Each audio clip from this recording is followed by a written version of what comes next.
Hello guys and welcome back into a new brand video. In today's tutorial, I'm going to show you how to receive payouts on Shopify.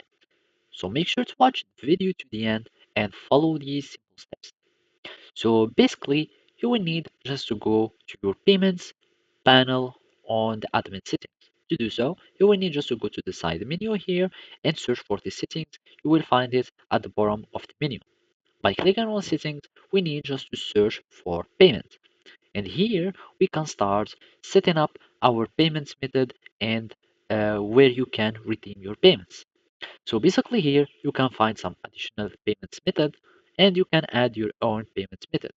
Either you can search by provider or search by payment method. For example, MasterCard.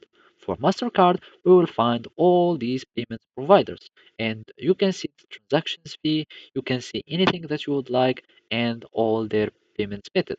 So as you can see, for example, this Pay has, for example, as payments method as MasterCard, Visa, Pay Now, and other payments method.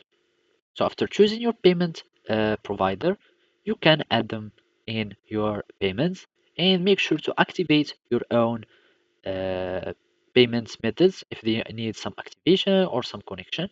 And after that, you need just to set your payment capture method. Either you can make it automatically at checkout or automatically when the entire order is fulfilled. Then you will receive your payment and the payment method that you have been chosen and that have been used. Otherwise, you can add some manual payments method like a bank deposit, money order, or you can simply have some cash on delivery. So basically, this is how you can receive payouts on your Shopify store. Thank you for watching and see you next time.